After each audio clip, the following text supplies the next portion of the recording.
The rain over John F. Kennedy International Airport was relentless, streaking the thick glass windows of the terminal in long, distorted lines. Dr. Maya Vance sat in the terminal lounge, the low, ambient hum of jet engines and rolling luggage blurring into a dull background drone. She rubbed the bridge of her nose, her eyes burning from the sheer exhaustion of a month-long medical residency seminar in Chicago. For 30 consecutive days, her mind had been entirely occupied. She had been busy driving her new young assistant, Julian, to high-stakes board meetings. She had been busy spending late nights in the clinic labs, patiently teaching him how to analyze complex cardiovascular data. She had been busy stepping back to let him present independent findings to the hospital trustees, whispering encouraging words from the back row to build his confidence. Only now, as she sat waiting for her private black car service, did she finally have a spare second to breathe. And that was when she noticed it. Her phone, resting quietly on the polished marble tabletop, was completely dead. Not dead out of battery. The screen was brightly lit, but dead of life. There were no missed calls. There were no unread threads. No frantic check-ins. It felt profoundly strange. A cold, unfamiliar weight dropped into the pit of her stomach. For the last 10 solid years, a silence like this was mathematically impossible. Whenever they had a disagreement, no matter how trivial, I was always the one who broke first. I was the one who would swallow my pride, pick up the phone, write the long paragraphs of apology, and patiently wait outside her apartment door with a warm cup of her favorite hazelnut latte just to see a faint smile return to her face. I was the reliable, unbreakable constant in her fast-paced life. Maya frowned, a flicker of irritation replacing her confusion. She unlocked her phone, tapped my contact profile, and pulled up our chat history. She typed a quick, dismissive message. "I'm back at JFK. The driver is picking me up. You can start setting the table for dinner." She hit send. A fraction of a second later, a sharp, metallic chime echoed from her phone. A bright, aggressive red exclamation mark snapped into view right next to her text. Beneath it, the cold system font read, "Message not delivered." Maya blinked, thinking it was a simple network glitch in the airport terminal. She instantly hit redial. The line didn't even ring. A flat, automated 3-tone beep cut her off, followed by the sterile, robotic voice of the carrier service. "The subscriber you're trying to reach has restricted incoming calls from this number. Goodbye." Her breath hitched. She tried again. The same robotic voice. She pulled up her social media accounts, searching for my handle. The profile picture was a default gray silhouette. The status read, "Account deactivated." Maya's fingers stiffened against the cold glass of her phone. She forced out a sharp, cynical laugh, shaking her head as she slid the device back into her trench coat pocket. "Possessive games," she whispered to herself, her jaw tightening. She genuinely believed this was just another elaborate stunt. She thought I was throwing a tantrum because she had cut off communication for a month to teach me a lesson about demanding too much of her time. She truly believed that within 48 hours, I would break down, show up at her clinic, and apologize for changing my number. She had absolutely no idea that the man who had loved her unconditionally for a decade hadn't just changed his number. He had completely erased himself from her world. Just as Maya was pulling her luggage toward the exit, her phone began to vibrate violently in her palm. The caller ID showed Sarah, her closest friend from their university days, a woman who spent half her life traveling the globe and posting about it. Maya swiped answer, pressing the phone to her ear. Before she could even say hello, a wave of loud, crashing sound washed through the receiver. The distinct, unmistakable roar of ocean waves, tropical wind, and the faint, distant melody of a live acoustic band playing a wedding march. "Maya, oh my God!" Sarah screamed over the roar of the wind, her voice dripping with frantic excitement. "Today is literally the biggest day of your life. You absolute maniac. How did you not even tell me? Is our friendship completely dead or what?" Maya stopped dead in her tracks in the middle of the terminal floor, travelers brushing past her shoulders. She pulled her eyebrows together, her voice dropping into a sharp, defensive tone. "Sarah, what are you talking about? Breathe. I just got off a flight from Chicago. I'm exhausted. Stop playing dumb with me, Maya. Sarah laughed loudly, the sound of glasses clinking in the background. If I hadn't opened Snapchat and caught Mason's live location marker on this exact resort island, I wouldn't have known. I literally flew into the Bahamas for a corporate retreat yesterday, and I find out my best friends are holding a massive tropical island wedding right down the beach from me. Ethan looks absolutely insane in his tailored charcoal suit. Maya, the crowd is huge. You better explain why I wasn't on the guest list, or I'm never speaking to you again. The terminal around Maya seemed to lose all its noise. The air turned instantly heavy, pressing against her chest. Sarah, stop joking. What wedding? Ethan is at home in New York. We haven't even finalized a date. Maya, I'm literally looking at the entrance banner right now. Sarah's voice dropped, realizing the tone of Maya's voice wasn't playful. Wait, you're not here? Hold on. Let me send you a screenshot of what Mason just posted on the alumni group. The call went dead. 2 seconds later, a heavy media file pinged onto Maya's screen. Her trembling fingers tapped the image, expanding it to full resolution. It was a live photograph. The background was a breathtaking, sun-drenched private beach, the turquoise ocean waters glittering under a perfect tropical sun. A beautiful white wooden canopy stood decorated with hundreds of imported white orchids. And standing right beneath the altar, framed by the endless horizon, was me. I was wearing a sharp, custom-fitted charcoal tuxedo, my hair neatly styled, looking more confident and grounded than I had in years. My hand was gently clasped inside the hand of a woman whose back was turned to the camera, her long, elegant silk wedding dress flowing softly in the ocean breeze. Maya's mind experienced a violent, dizzying double-take. Her eyes locked onto my face in the photo. There was no sadness in my eyes. There was no lingering regret. I was looking down at the bride with a level of profound, complete adoration that Maya hadn't seen directed at her in over 5 years. No, Maya whispered, her phone slipping slightly in her hand. This is a setup. It's an act. He hired actors. He's trying to punish me for leaving.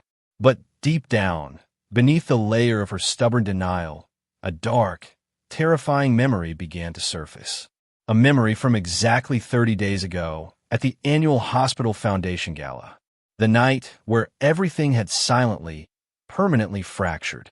The grand ballroom of the Mandarin Oriental had been filled with over 300 high-profile medical professionals, corporate sponsors, and board members.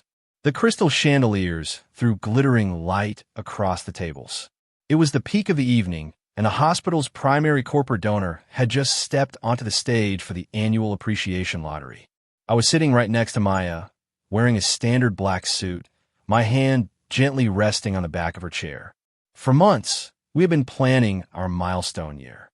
We had been together since our fresh year of college, surviving the grueling years of her medical residency, her long shifts, and my own climbing career as a senior director of corporate public relations. We had made a sacred pact back in the old days. When the company stabilized, we would hold a beautiful, joint tropical island wedding with our closest friends, Mason and Sienna. The host on stage cleared his throat, holding up a sleek, gold-embossed envelope. And now, for our grand prize of the evening, courtesy of our luxury travel sponsors, an all-inclusive 5-star private island vacation and wedding venue package for 2 in the Bahamas. The host drew the ticket, reading the name with a booming smile. Dr. Maya Vance. The entire ballroom erupted into cheers and polite applause. Our table went wild. Mason slammed his fist on the table, grinning broadly, while Sienna clapped her hands, looking at us with tears in her eyes. This is it, Ethan. The universe is literally handing you guys the venue on a silver platter. I stood up, adjusting my jacket, a bright, genuine smile spreading across my face as I looked down at Maya. The anticipation was written all over my face. This was the moment, the culmination of 10 years of waiting, supporting her through every single sleepless night, every canceled date, and every distant phase. Maya stood up gracefully, smoothing down the hem of her designer emerald dress.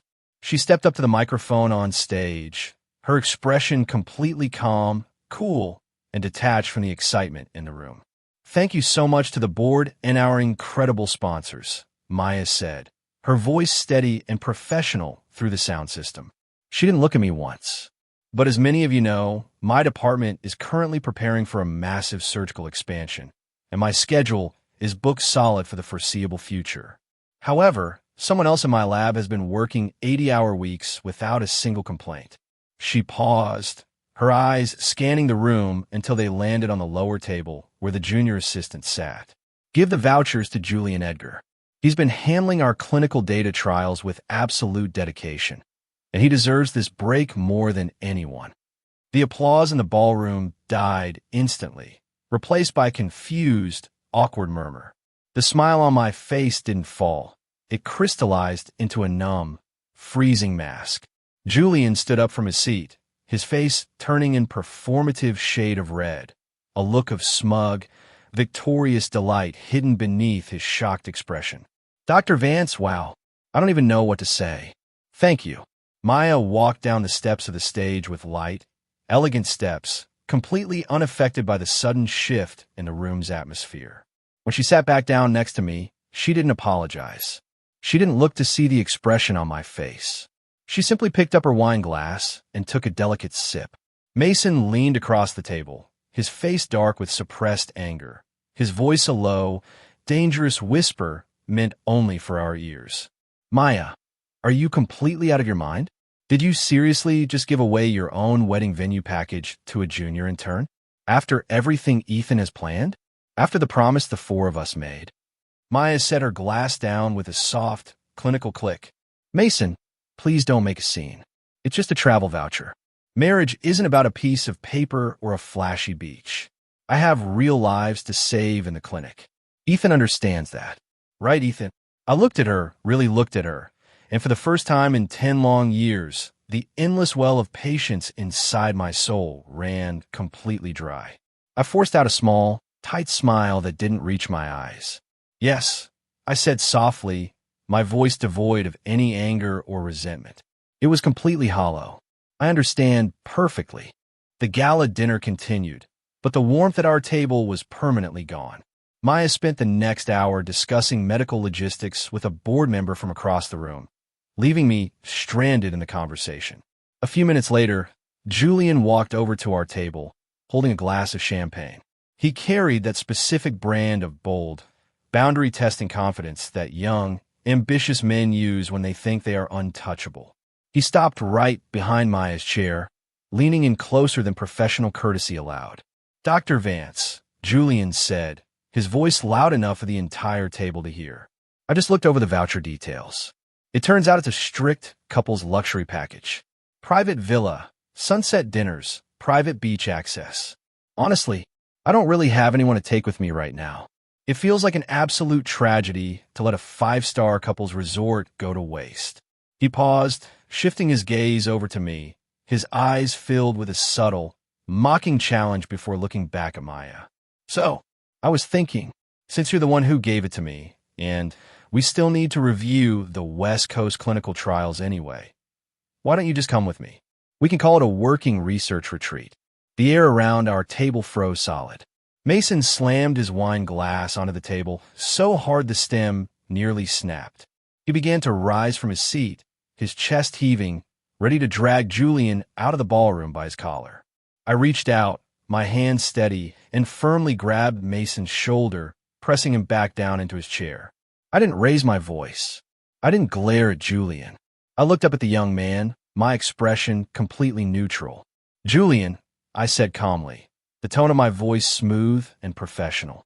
"Dr. Vance is the chief of her residency department. If she starts taking casual beach trips with her junior lab assistants, the hospital board might start asking questions about favoritism and ethical standards. For your own career's sake, you should choose your words more carefully." Julian's smile faltered slightly, his jaw tightening as he stepped back a half-inch.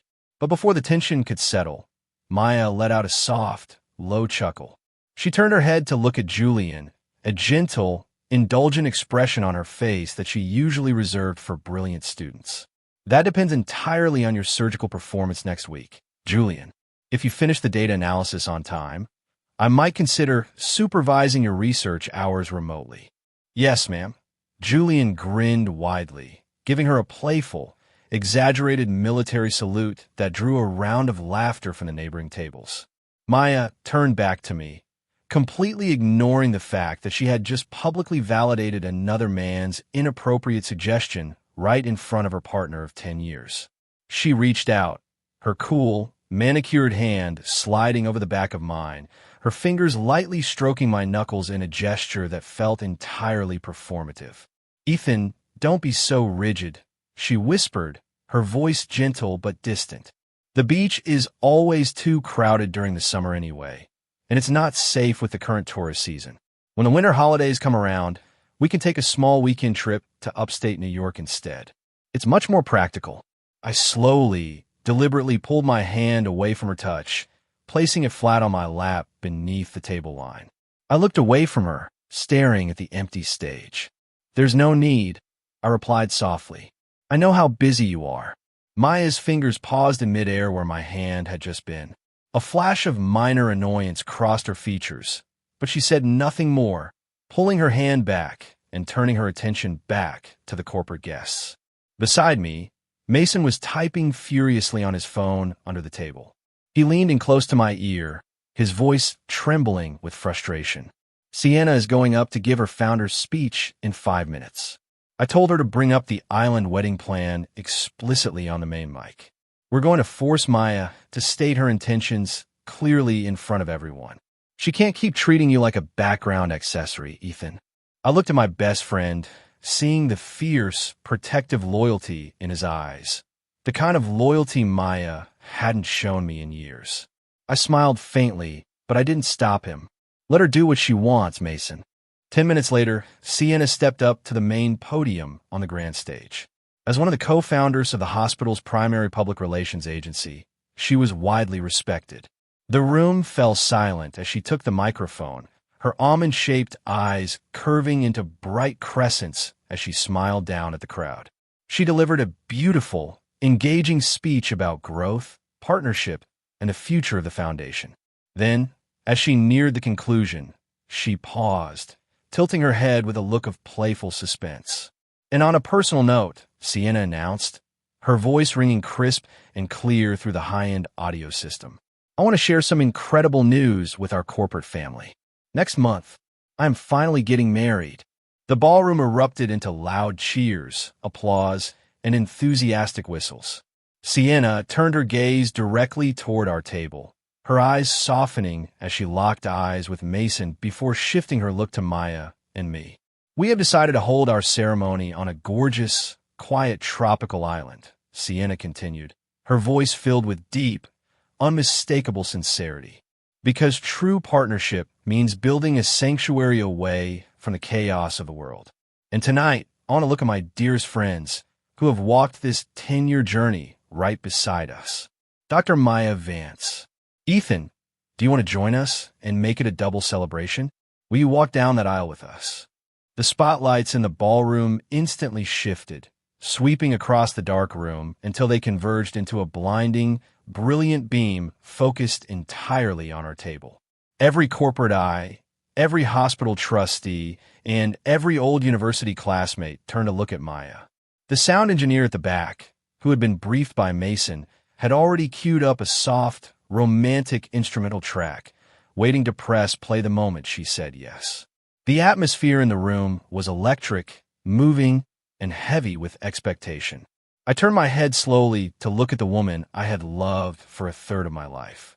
Deep down, inside the hidden, battered corners of my heart, a tiny, faint ember of hope flared up one last time. I thought that maybe, just maybe, seeing our entire life journey laid out in front of our peers would make her realize what we were about to lose.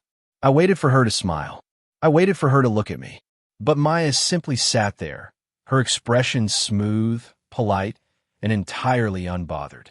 She looked up at Sienna on the stage, shook her head with a light, casual grace, and raised her microphone. Sienna, you know how much I love you both, Maya said, her tone light, relaxed, and completely detached. But marriage is a massive legal and professional commitment. It shouldn't be handled so carelessly or rushed into just for the sake of a beautiful background setting. You guys go ahead and enjoy your island. I'm simply not in a hurry. Her voice remained as smooth and gentle as it had always been. But to me, it sounded like the solid, heavy thud of a courtroom gavel. It was a transparent wall, immaculately polite, but completely unyielding. Sienna's smile faltered on stage. She pursed her lips, a look of profound regret and disappointment flashing across her face before she quickly recovered her professional smile, wrapped up her speech, and stepped down. The music faded out before it even properly began. The raging storm of anxiety, hope, and pain that had been tearing through my soul for months suddenly, completely stopped. A strange, beautiful, and terrifying silence settled over me.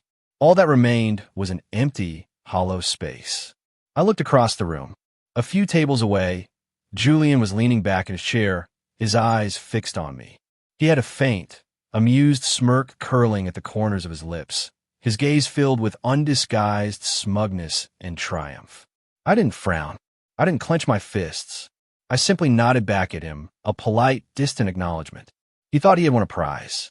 He had no idea he had just taken a heavy, suffocating weight off my shoulders. For the rest of the gala evening, the dynamics at the table were completely broken. Mason refused to utter a single syllable to Maya. Whenever her eyes accidentally drifted toward him, he would immediately look away with a dark, disgusted scowl. It was Luciana and Sienna who kept forcing light, superficial conversations about the weather and hospital budgets, so the corporate guests wouldn't notice the massive civil war happening at the table. When the clock struck midnight and the event finally concluded, Sienna walked us out to the Grand Valet entrance. Her high heels clicked sharply against the polished concrete. She caught Maya's wrist, pulling her back slightly out of earshot of the valets, her voice dropping into a low, strained whisper. "Maya, what are you doing? Ethan has given you 10 years of absolute devotion. He moved his entire career profile to our public relations department just to be closer to your schedule. You're being too reserved. You're going to lose him." Maya gently pulled her wrist away, smoothing down her coat sleeve, a cold, unbothered smile on her lips. "Sienna, Ethan isn't a child. He understands the reality of my career. He'll be fine." As our white sedan pulled out of the hotel parking lot and onto the main avenue, the interior of the car was dead silent. I kept my eyes fixed on the city lights flashing past the passenger window. When we reached the main intersection near the Metropolitan Hospital, we saw a familiar figure standing under the street lamp at the bus stop. It was Julian. The cool night breeze was brushing past him, pressing his damp, white shirt tightly against his frame, outlining the tall, athletic build of a young man. He had one hand casually tucked into his trousers pocket while the other scrolled through his phone, looking relaxed and effortlessly charming. Maya slowed the car down, rolling down the passenger side window. The moment Julian looked up and recognized the vehicle, his face lit up with immediate energy. He strode over quickly, leaning his forearms against the open window frame. "Dr. Vance, hey, why are you still out so late?" Julian asked, his voice bright. "I tried ordering a lift, but the surge pricing is insane right now, and no drivers are accepting trips out to the Eastern District." Maya glanced sideways at me for a fraction of a second, her tone completely even. "Get in, Julian. I'll give you a ride." Julian hesitated for a performance, scratching the back of his neck while looking at me with a performative grin, though his feet never moved an inch away from the car doors. "Oh man, I don't know, Dr. Vance. Isn't that a bit inappropriate? Ethan is right there in the passenger seat. I don't want to intrude on your post-gala wind down." "Don't worry about it," Maya said smoothly, unlocking the rear doors. "It's on the way back to our neighborhood anyway. Our homes are practically in the same sector. I'll drop Ethan off at the apartment first, then I'll take you down to the Eastern Avenue." I looked at her, my face completely expressionless, and simply nodded. Sound efficient. Along the entire 20-minute drive, Julian was an unstoppable, high-energy chatterbox in the back seat. He discussed new clinical procedures, gossiped about senior surgeons, and crack jokes about the hospital board. Whenever he got particularly animated, he would lean forward between the two front seats, his shoulder occasionally brushing against Maya's arm as she steered. She didn't pull away. She didn't correct his posture. Instead, a soft, indulgent smile remained on her lips, the kind of warm, relaxed expression she hadn't given me in years. Listening to the unfamiliar medical jargon and watching the easy, fluid comfort between them through the rearview mirror, a profound sense of clarity washed over me. I wasn't angry. I was simply an outsider sitting in a car that didn't belong to me. When the car pulled up to our apartment building's curb, I opened the door and stepped out. Maya leaned across the console, looking up at me through the window. "Go upstairs and get some sleep, Ethan. I'll drop him off at his sector and come straight back." I didn't say see you later. I didn't ask her to text me when she arrived. I simply nodded, closed the door, and walked toward the entrance. But as I reached the heavy glass lobby doors, something made me pause. I turned around slowly, looking back toward the street light. The white sedan was idling at the red light. Through the tinted glass, I could see that the moment I had closed the passenger door, Julian had already moved from the back seat into the front seat right next to her. He was gesturing wildly, his face animated as he told another story. Maya was laughing, a genuine, clear laugh, as she raised a hand to tuck a loose strand of dark hair behind her ear. Naturally, smoothly, without an ounce of hesitation, Julian reached out his own hand and assisted her, gently tucking another stray strand behind her temple for her. Maya didn't flinch. She didn't draw the line. She simply lowered her eyes, a faint, soft curve on her lips that looked like a pool of quiet spring water. The light turned green. The car accelerated, its red taillights disappearing into the dark, foggy city night. I turned around, stepped into the empty elevator, and went upstairs to pack my life away. The apartment was dark and completely still when I entered. I walked straight into the master bedroom, pulled my large travel suitcases out from the top shelf of the wardrobe, and laid them flat on the bed. I folded my shirts, my suits, and my casual wear with slow, mechanical precision. Every movement was calm. There was no frantic throwing of things, no tears of rage. It was the calculated work of a man who had already checked out of a collapsed building. While clearing out the deep corner of the cedar wardrobe, my fingers brushed against a small, dusty metal tin hidden beneath some old winter coats. I pulled it out, popping the rusted lid open. Inside lay a simple, handmade leather cord necklace with a tiny, slightly tarnished silver seashell hanging from the center. A bitter, quiet smile touched my lips as memories of our junior year of college rushed back. We had been completely broke. Maya was studying 18 hours a day for her medical cats, and I was working 2 retail jobs just to pay for our shared grocery bills. For our 5-year dating anniversary, I couldn't afford a fancy dinner or a designer gift. I had walked down to the local artisan market, bought the materials for $10, and spent 3 nights braiding the leather core myself. I remembered the exact expression on her face when I shoved the box into her hands in the middle of the campus park, my voice shaking with raw, youthful nerves. "Maya, I don't have much money right now. I know it's not a real diamond, but I promise you, one day, I will build a real career. I will take you to see the real ocean, and we will have a most beautiful wedding on a private beach. Just trust me." Maya had stared down at that cheap little silver seashell for a very long time, her eyes filling with tears. When she looked up, her gaze was filled with a fierce, absolute devotion that I thought would last a lifetime. "Christopher, I believe you. I don't care about diamonds. As long as you are beside me, that's my entire world." She had worn that cheap leather necklace every single day through medical school, holding it up to the sunlight whenever she was stressed, using it as an emotional anchor. It was that pure, uncorrupted smile that had made me fall hopelessly, permanently in love with her. I rubbed the cold metal of the silver seashell now, the dark tarnish leaving a faint smudge on my thumb. Beneath the tin box was an old, gloss-printed photograph, a group shot of the 4 of us from our senior trip to Europe. The background was a massive, towering medieval cathedral in France. In the picture, Sienna was practically hanging off Mason's neck, her skirt lifted by the wind as they laughed hysterically. Maya stood quietly beside me, her head tilted against my shoulder, wearing a calm, peaceful smile. We had been at the absolute peak of our youth. I remembered that day perfectly. The golden afternoon sunlight had poured through the massive stained glass windows of the cathedral, painting the stone floors in brilliant reds and blues.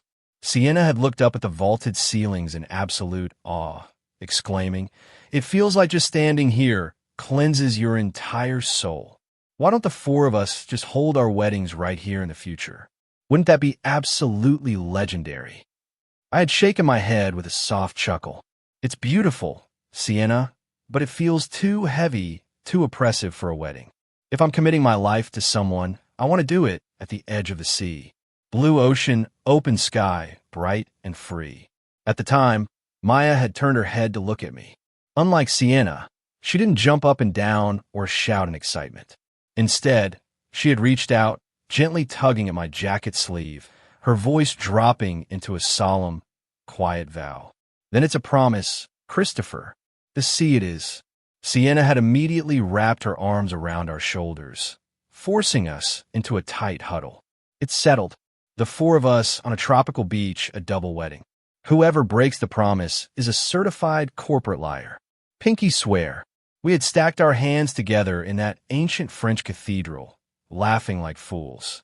Thinking about it now, sitting in the dark, half-packed bedroom, the memory felt almost comical. To make that future wedding feel completely sacred, I had resisted going to the beach for 10 solid years. Whenever friends invited us to coastal resorts, I made excuses.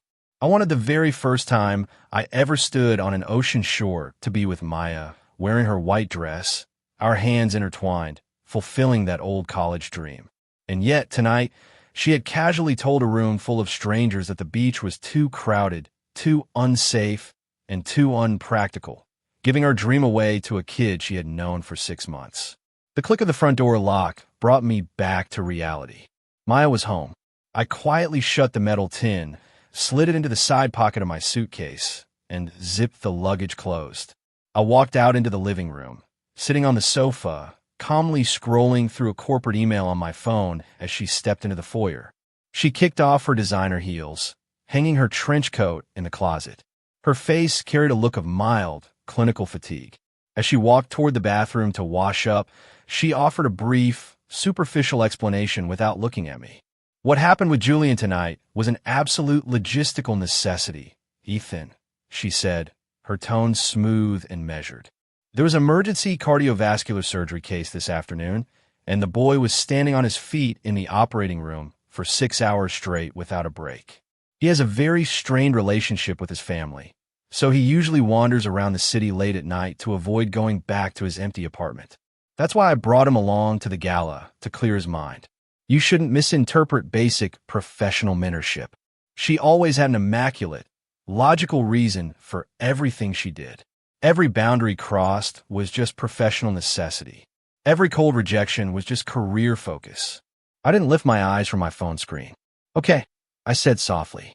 Maya paused at the bathroom door, slightly surprised by my complete lack of pushback. She let out a brief breath of relief, assuming I had finally calmed down, and closed the door behind her. A few minutes later, while the sound of the shower was running, my phone lit up with an incoming call. It was the director of the elite bridal boutique downtown. I pressed answer, placing it on speakerphone on the coffee table. "Good evening, Mr. Vance." The boutique director's polished voice echoed clearly through the quiet living room.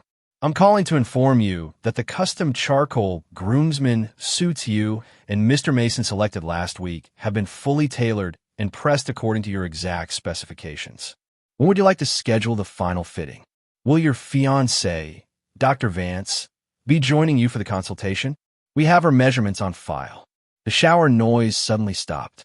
The bathroom door opened, and Maya walked out into the living room, drying her hair with a towel, wrapped in her white robe. The speakerphone clarity meant she had heard every single word of the conversation. Her expression instantly transformed into a mask of freezing, clinical disappointment. She stood right in front of the sofa, looking down at me as if I were a difficult patient who refused to follow a prescription. She raised her hand, signaling me to cut the call. I tapped the screen, disconnecting the line, and looked up at her calmly. "Christopher," Maya spoke softly, but every word was laced with ice. "Why are you always so incredibly selfish?" I sat back against the cushions, keeping my gaze level and steady. "Selfish, Maya? In what way? Is marriage something that only one person gets to decide?" she asked, her voice tight with suppressed anger as she dropped the towel onto a chair. "Have you ever once stopped to consider my professional standing, my schedule, the clinical trials? You went behind my back to order custom groom suits after I explicitly stated on stage that I am not ready to rush into this. You are trying to use social pressure and financial down payments to force me into a box." I looked at the woman standing in front of me, the brilliant, highly accomplished surgeon who could map an entire human heart but couldn't see the massive, bleeding wound right in front of her. "Wasn't this beach wedding something the four of us agreed on 10 years ago, Maya?" I asked quietly, my voice completely devoid of the usual emotional desperation. "We made a covenant. I waited 10 years for your career to stabilize. I shifted my entire PR agency profile to back your foundation. I gave you a decade of my absolute priority." Maya shook her head, a cold, dismissive sigh escaping her lips. "10 years ago, we were children in college, Ethan. Reality changes. My career requires absolute focus right now. You are being completely unreasonable and emotionally needy. I did not have the time or the mental bandwidth to fly out to a tropical island next month just to play out some old college fantasy." She turned around, walking back toward the bedroom door, dropping her final instruction over her shoulder like a clinical directive. "Go down to the boutique tomorrow and cancel the orders. Return the suits. We will discuss our relationship boundaries when I return from my next assignment." The next morning came with a heavy, gray fog over the city. Maya woke up early, informing me with her usual clinical efficiency that she had just accepted an emergency 1-month research assignment in City A. She would be leading a specialized surgical practice class for the state university's top interns. After 10 years of tracking her behavioral patterns, I knew exactly what this move meant. She wasn't just taking an assignment. She was actively fleeing the situation. She was putting physical distance between us to punish me for my silence, waiting for me to break down during her absence. But there was a critical piece of data she had completely omitted from her calculations. There was less than a month left before Mason and Sienna's official wedding date on the island. By choosing to stay in City A for 4 full weeks, Maya wasn't just skipping my timeline. She was actively choosing to abandon her best friend's milestone day just to avoid standing next to me at an altar. I volunteered to drive her to the airport terminal. The ride was entirely silent, the rhythmic swipe of the windshield wipers the only sound in the car. When we reached the security checkpoint, a familiar figure was already standing near the luggage scales. It was Julian. He had a large designer duffel bag over his shoulder, looking sharp and incredibly enthusiastic. The hospital board had approved his travel voucher as her primary research assistant for the seminar. The moment Julian caught sight of us, his face lit up with that familiar, mocking cheerfulness. "Hey, Chris, good to see you, man." He strode over, offering a firm, confident handshake that I accepted with a polite nod. "Don't you worry about a single thing for the next month, man. I've got Dr. Vance's entire schedule covered. I'll make sure she eats her meals on time, gets her coffee before the surgeries, and gets plenty of rest between panels. I'll take care of her." I looked at the young man, seeing the raw, predatory ambition hidden behind his friendly smile, and then I looked at Maya, who was watching the exchange with an air of quiet approval. I smiled faintly, my voice completely clear. "Thank you, Julian. I am officially leaving her in your care." Julian grinned widely, turning to handle the luggage tags. Maya stepped forward, her elegant trench coat brushing against my knees as she stood in the middle of the chaotic, noisy airport terminal. She looked at me, her eyes searching my face for the usual signs of heartbreak or anger. There were none. A strange, fleeting look of hesitation crossed her eyes. "Ethan, I'll call you when the hotel check-in is complete. Use this month to look over your priorities." As she turned to walk toward the security gates, The sheer weight of 10 years of shared history, broken promises, and silent endurance came rushing down on me. I couldn't stop myself. Maya, she paused, turning her head back toward me amidst the sea of moving travelers, children crying, and loudspeaker announcements. I looked at the beautiful, familiar face I had loved since I was a broke 19-year-old boy. I forced out a genuine, peaceful smile, my voice dropping into a soft whisper that was meant only as a final, closing note to my past self. Goodbye forever. The surrounding airport noise was deafening, a wall of static, rolling wheels, and automated security warnings that swallowed my words completely. She didn't hear the word forever. She pulled her eyebrows together, mouth framing the words. What did you say? Speak up. I didn't repeat it. I simply gave her a final, polite nod, turned around, and walked straight out into the morning rain without looking back once. Behind me, Maya stood frozen in the middle of the security line. A cold, sudden tremor of absolute dread shot down her spine, entirely unprompted. Looking at my retreating back, disappearing smoothly into the New York crowd, an incredibly bizarre feeling rose within her. A sudden, terrifying intuition that if she let me walk out of that terminal door today, she would never see my face again. Glow, come on. The priority lane is moving.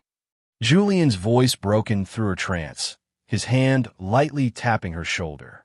Maya blinked, shaking the ridiculous thought out of her head. Ethan would never leave, she reminded herself. He has nowhere else to go. She turned around, handed her boarding pass to the agent, and walked through the gates. After exiting the airport terminal, I didn't go back to the office, nor did I return to the empty apartment. I took the subway down to the old historic pier amusement park on the edge of the city. It was a Tuesday morning, completely dark and deserted, with no tourists or families around. I walked along the wooden boardwalk, the cold ocean wind blowing off the harbor, until I stopped in front of the vintage Grand Carousel. The painted wooden horses were stationary, locked in their endless, circular tracks under the canvas roof. My mind drifted back to our very first official date during our freshman year of college. We had saved up coins for 2 weeks just to afford the entry tickets to this exact park. The lines had been massive, but this carousel was the only ride that didn't require a premium pass. Maya had been so full of life back then, dragging me by the hand through the crowd, her laughter ringing out clear against the ocean breeze. She had spent 10 minutes meticulously choosing 2 wooden horses right next to each other. One was a beautiful, light blue stallion with gold trim. The other was a pure, spotless white mare. When the music had started and the platform began to rotate, she had looked over at me, her cheeks flushed red from the cold wind, her eyes sparkling. Christopher, look, I love this feeling so much. The feeling of 2 people racing forward at the exact same speed, side by side, completely equal. As the horses rose and fell, she had leaned across the gap between the 2 mounts, stretching her arm out as far as it could go, her fingers open. Hold my hand, Ethan. Don't let me fall behind. Naturally, I had reached out, my larger hand wrapping completely around her cool fingers, our grips locking together without a single millimeter of space between them. I've got you, I had shouted over the calliope music. I'm never letting go. As long as I can see you right beside me while we move forward, she had whispered later as we walked along the pier. That is the absolute happiest moment of my entire life. Chime. The sudden, mechanical sound of the carousel's automated maintenance cycle broke my memory. The vintage calliope music began to play a slow, distorted melody as the circular platform slowly began to turn for a system check. I stood behind the metal fence, watching the light blue horse and the white horse rise and fall in perfect synchronization, moving around the center axis only to return to the exact same starting point over and over again. After a few brief rotations, the machinery groaned, the music cut off, and the horses came to a dead stop. The light blue stallion was right in front of me. The white mare next to it was completely empty, its painted eyes staring blankly into the gray fog. A clean, beautiful sense of closure washed over me. The circle was officially broken. I reached into my pocket as my phone vibrated. It was a direct text message from Mason. Ethan, the private charter flight to the island leaves tomorrow morning at 6 a.m. Sienna and I have already finalized the beach layout. The caterers are set. Have you truly made up your mind about this? There is no turning back once we clear the tarmac. I raise my head, looking up at the heavy, dark storm clouds hanging over the New York harbor. A sudden, sharp gust of wind tore a massive rift through the gray sky, revealing a brilliant, clean patch of endless blue horizon. I tapped the screen, typing a final, steady response. My bags are packed, Mason. I've made up my mind. Tomorrow, I fulfill my promise. The transition to the tropical island felt like stepping into an entirely different dimension. The air was thick with the scent of salt, blooming orchids, and clean, warm sunshine. The private resort Villa Mason had secured was spectacular, perched right on the edge of a secluded white sand cove with a crystal-clear turquoise waters lapped against the shore. But I wasn't alone at the villa. Sitting on the wooden veranda, going over a stack of international cruise itineraries, was Rita. Rita had been our classmate during both high school and our early university years. She was a woman of striking, natural beauty, capable, energetic, with sharp hazel eyes and a brilliant, grounded intelligence. She worked as an elite, multilingual maritime coordinator for luxury international cruise lines, spending her life managing massive operations across the Mediterranean and the Caribbean. For years, Rita had quietly, deeply admired me from afar. But because she held a profound respect for the concept of loyalty, she had always kept a strict, professional distance while I was in a relationship with Maya. She had watched from the sidelines as I gave 10 years of my life to a woman who treated me like a secondary priority. The turning point had occurred on the night of the hospital gala lottery. Rita's agency had actually been the primary sponsor for that luxury island package. She had been standing at the back of the ballroom, watching as Maya casually threw my 10-year dream into the lap of a junior assistant.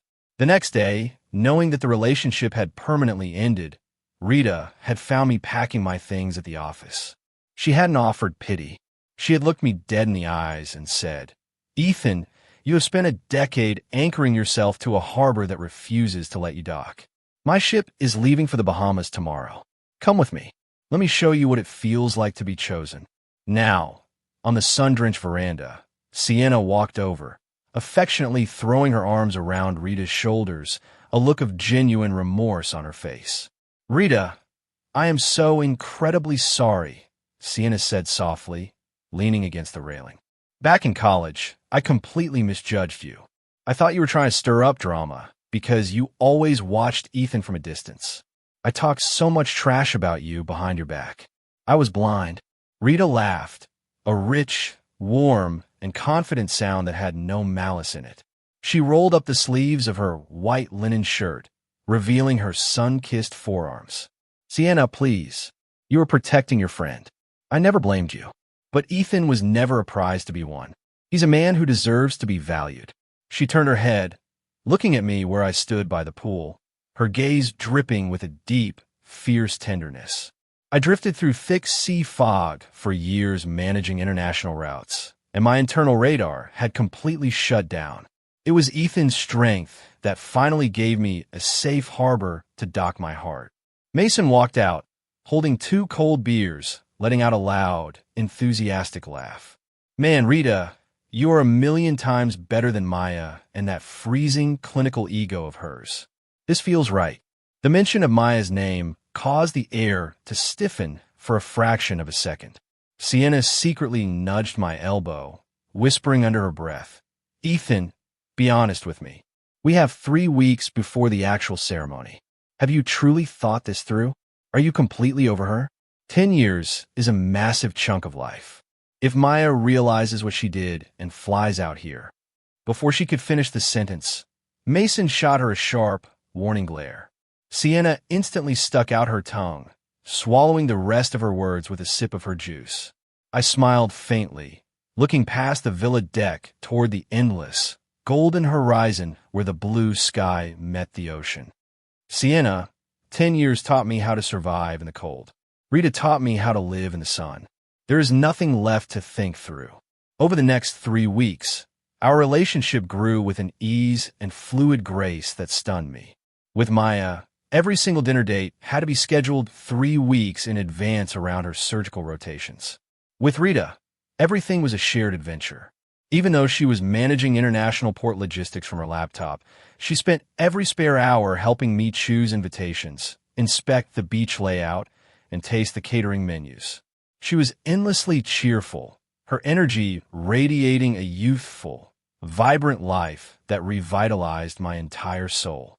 One evening, as the silver moonlight turned the entire ocean surface into a sheet of glittering glass, I sat on the beach sand, letting the cool water wash over my bare feet.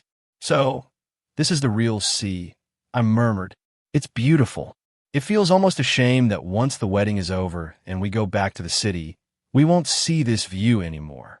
Rita walked up behind me, kneeling in the sand, holding a plate of peeled grapes. Hearing my words, she smiled softly, pressing a sweet grape to my lips. "Ethan, you have it backward," Rita whispered, her voice like the calm evening tide.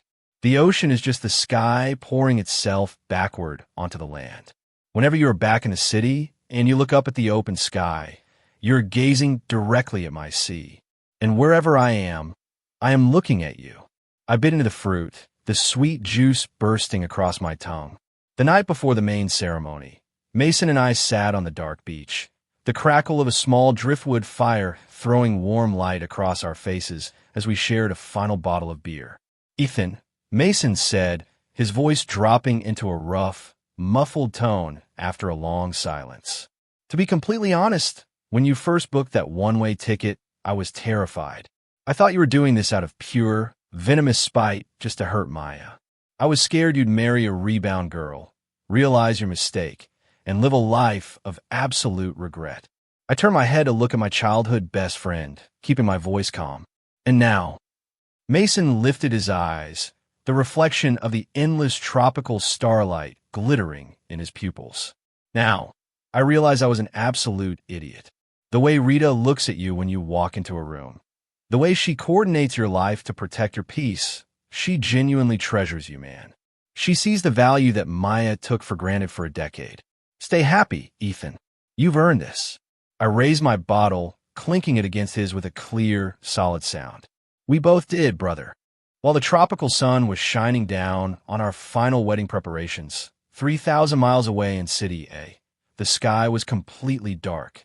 Maya sat on the edge of her luxury hotel bed, the cold blue light of her laptop screen illuminating her pale, drawn face. For 4 consecutive weeks, she had maintained her stubborn stance. Every single evening, she had unlocked her phone and dialed my old number, only to be met with the same robotic, automated rejection notice.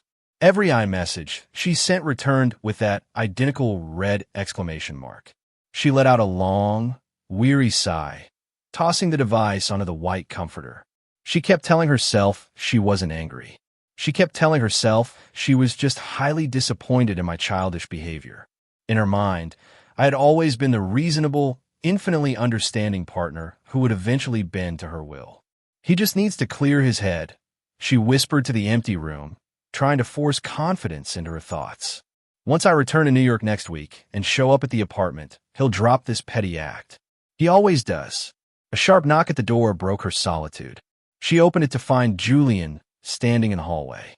He was wearing a tight black t-shirt, his hair damp from the shower, holding 2 premium energy smoothies. "Hey, Glow." Julian grinned, stepping into the room with an easy familiarity that suddenly made Maya feel incredibly uncomfortable. "I noticed you barely touched your dinner during the surgical panel tonight. I brought you something to keep your glucose levels up. We've got a massive 12-hour clinical review tomorrow." Maya accepted the cup, her tone dropping into a cool, professional distance. "Thank you, Julian. You should head back to your room and get some rest early." Julian glanced past her shoulder, his eyes locking onto the open laptop screen where her personal emails and old photos were displayed. He frowned slightly, his voice taking on a possessive, familiar edge. "Are you still stressing over Ethan?" "Honestly, Dr. Vance, a high-value woman like you shouldn't be chasing a guy who throws tantrums over a simple travel voucher. You deserve someone who matches your professional drive. Maya's posture turned instantly rigid. A cold, sharp realization pierced through her mind as she looked at Julian's smug, overly confident face. For the past month, away from the clinical vacuum of the hospital, Julian's constant flattery and bold boundary crossing had stopped feeling refreshing. It felt exhausting. It felt incredibly cheap compared to the quiet, unyielding, and selfless protection I had provided for 10 years without ever asking for spotlight. "That's enough, Julian," Maya said, her voice dropping into a tone of absolute command that made the young in turn freeze.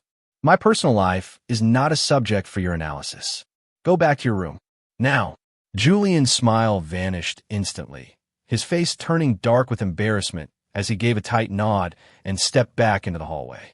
Maya shut the door firmly, locking it, and leaned her back against the wood, her heart pounding with a sudden, overwhelming wave of isolation.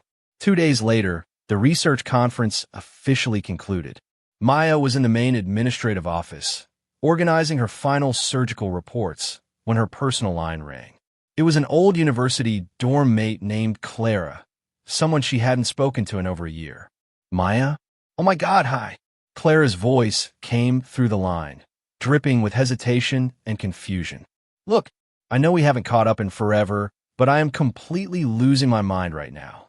When did you become such a massive, global celebrity? I know we lost touch after graduation, but we literally shared a dorm room for 4 years." Maya pulled her eyebrows together, her hand stopping over the papers. "Clara? What are you talking about? What global celebrity? Don't play with me, Maya," Clara exclaimed. "I'm literally looking at Ethan's public Instagram post right now. The photos are absolutely breathtaking. The ocean looks like a movie scene. I only found out you guys were finally getting married because the alumni network is blowing up with the images. Why didn't I get an invitation?" The papers in Maya's hand slipped, scattering across the desk floor. Her fingers began to tremble violently. "Clara, what post? What images? Send them to me right now." Hearing the raw, trembling panic in Maya's voice, Clara's tone instantly dropped into a shocked, hesitant hush. "Wait, Maya? You don't know? Oh my God, hold on. I'm sending the screenshots to your private email link right now." The call ended. Maya's breath was shallow, her lungs burning as she violently refreshed her email browser on the laptop. A new message from Clara. She clicked the attachment. 5 high-resolution images snapped into view. The first photo, a boundless, pristine tropical ocean under a brilliant sun, the turquoise waves decorated with floating white orchid petals. The second photo, a luxury beachfront villa resort, where the setting sun poured through massive floor-to-ceiling glass windows, dyeing the entire interior in brilliant, dazzling gold light. The third photo, a massive, towering pyramid of crystal champagne glasses standing on the white sand altar, surrounded by hundreds of smiling guests from our old university circle. The fourth photo, a stunning close-up of Mason and me standing side by side at the edge of the water, both wearing perfectly tailored groom suits, laughing as we clinked our glasses together. The fifth photo, a breathtaking, wide-angle shot of me standing alone on the shoreline, the strong ocean breeze tousling my short hair, my broad shoulders upright and firm like a towering poplar tree. My hand was extended downward, my fingers laced tightly inside the hand of a gorgeous woman in a white silk dress whose face was partially turned toward the camera. It was Rita. Beneath the final image, the public caption read, "The sea is finally calm," fulfilling the old promise with the woman who chose to anchor my heart. Maya stared at the screen, the blue light reflecting off the tears that were suddenly pouring down her cheeks. An indescribable, physical sensation of absolute suffocation slammed into her chest, as if someone had slowly poured a glass of freezing, heavy ice water directly into her lungs. This wasn't a stunt. It wasn't a performance to make her jealous. The sheer scale, the presence of their entire university circle, the raw, unmistakable happiness radiating from my eyes. It was absolute reality. A wave of venomous, desperate anger surged through her grief. She hated this feeling of being left behind. She hated this feeling of losing control. Her trembling fingers flew across her phone screen. In a frantic, vindictive blur, she pulled up my blocked contact profile and deleted it permanently. She pulled up Mason's chat and deleted his account completely from her logs. She erased every trace of our shared digital history, trying to pretend she could erase the pain. But as she dropped the phone face down on the desk, her hands continued to shake so violently that she couldn't even steady her own breath. She packed her luggage in a blind panic, booking the absolute earliest commercial flight back to New York. During the entire 3-hour flight, as the plane tore through the pale clouds, Maya leaned her head against the window, her mind racing through frantic, desperate mathematical calculations. "It's just a rebound," she told herself, her fingernails digging into her palms. 3 weeks isn't enough time to replace 10 years. He's doing this out of anger. As long as I walk into that apartment, look him in the eyes, and tell him I am ready to compromise, he will drop everything and come back to me. He has to. The moment the plane landed at JFK, she bypassed the luggage carousel entirely, ran out to the curb, and slammed the door of a yellow cab. 425 Eastern Avenue, she screamed at the driver. "Fast as you can." The cab tore through the city traffic, rain beginning to fall once again over the concrete streets. When the car violently pulled up to the curb of our old apartment building, Maya threw a $100 bill at the driver, grabbed her carry-on, and sprinted up the concrete steps. She pulled out her electronic key fob, swiping it aggressively against the lobby scanner. Beep. A sharp, metallic red light flashed. "Access denied," Maya gasped, a cold sweat breaking out across her forehead. She swiped it again, harder. Beep. "Access denied." "Open the damn door," she screamed, banging her fist against the heavy glass. Just then, a resident inside opened the door to walk his dog. Maya aggressively pushed past him, dragging her suitcase into the lobby, and ran straight toward the elevators. She took it up to the 4th floor, the elevator ride feeling like an eternity. When the doors finally slid open, she ran down the carpeted hallway and stopped in front of apartment 4B. She reached in her coat, pulled out the brass deadbolt key, and shoved it toward the lock. It didn't fit. The old, familiar brass cylinder was gone. In its place sat a brand-new, high-security digital smart lock with a dark touchscreen interface. Maya's breath hitched completely. She raised both fists, pounding violently against the solid wood door. Ethan, open this door right now. It's Maya. Stop this ridiculous game. Open the door." Silence. Absolute, terrifying silence echoed from inside. "Ethan," she wept, her voice cracking as she leaned her forehead against the cold wood. "Please, I'm back. I'm sorry about the gala. Open the door." A second later, a sharp click sounded from the mechanism. The lock turned, and the door swung inward. Maya took a frantic step forward, a look of desperate hope rising in her eyes, but it died instantly. Standing in the doorway was a middle-aged female real estate agent holding a digital tablet, an official corporate badge pinned to her blazer. Behind her, the entire apartment was completely, utterly empty. The beautiful plush velvet sofa where we used to watch old movies, the massive oak bookshelves packed with my tech manuals and her medical textbooks, the framed pictures of our college graduation. Everything had been completely cleared away. The walls had been repainted in a sterile, pristine white coat that smelled strongly of fresh lacquer and empty space. "Can I help you, ma'am?"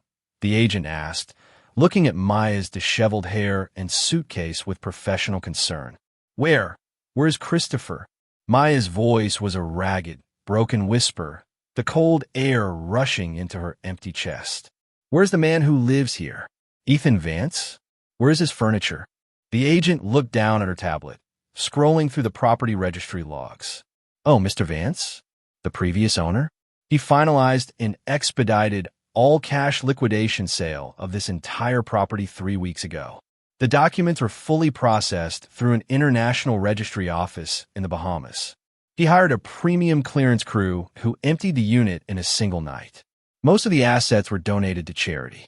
The new tenants are taking possession tomorrow morning.